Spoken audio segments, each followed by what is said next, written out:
So my friends and Madam Boss were worried since yesterday when she announced that she's going through a surgery for a blood clot. And a few minutes ago, she just updated us that her surgery went well. It was a success. Let me just read what she posted. Dan, thank you, Maxi Healthcare. It was really successful. To my brother Everton Milalazi, your song gives me hope. I think now zvasara ndezvekungoti waite fully recover, otherwise the worst is over. Operation yacho I think ndo kwavanga vachitobva. I don't think it was really that big.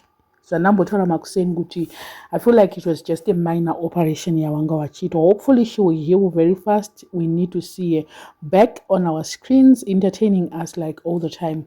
I know she's very strong. Madam Boss pavakafirwa even nemwana wasister yavo, she was strong. She was always online, and also hanzvadzi yavo payakafa hapana kutombopera time and then vatotanga kuve fully booked again. Vakatoenda ku-UK, vakatravela, vakaita say.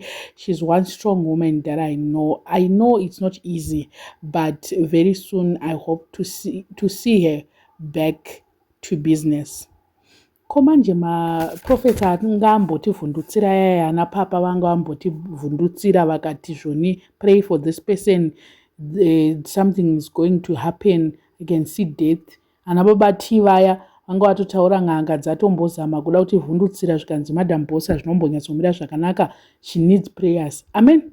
Atione ameno titi chiipapo titi ma-false prophets i-false n'anga. Amen. I don't know, but next time I think kuti vanhu ngavadzidze kunyarara, zvimwe zvacho zvinozonyadzisa. So mumwe akataura kuti akati ini ndakataura good things about year 2021 but now 2026 I'm seeing death. Imika zvinhu zvacho kuda kungoita famous nezvinhu zvisina basa rese. I feel like ndofunga vanga vachida kutovaona vachinyatsofa, vachinyatsoona taira kuti aenda wozonzi aiva vanogona kuprofita. Apa pakadai so manje ndopataona kuti Prophet Orosi aive vabva wanyarara zvavo. No nothing, no chavaratidzwa pamhepo naMwari. Zvinhu zvacho so aminoti zvinombofamba sei.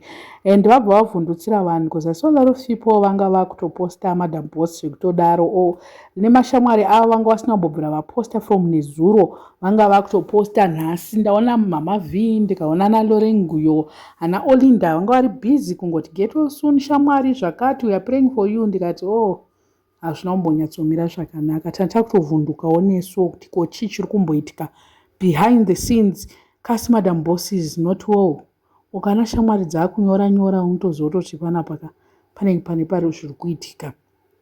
But all the same, she's now out of danger. That's what I can say, and she will recover.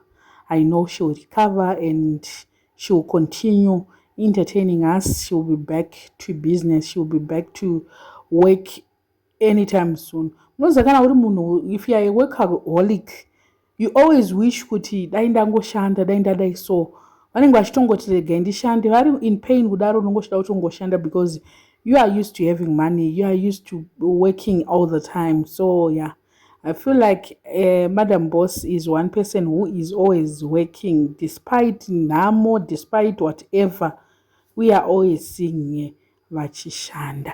I don't know what you guys think, but this is a big relief to Madam Boss's fans. Paitika ka relief kamwe so kuti vanhu vanga vari worried kubvira nezuro zvinhu zvaita manje vanhu vanga vachinamata vaiva. I think you should keep on praying for her till she fully recover, because it's not easy. It's not going to be an easy journey. Let me know in the comment section what are your thoughts. So subscriber, please make sure that you are subscribed, and see you in my next video. Please like, share, and also comment on this video.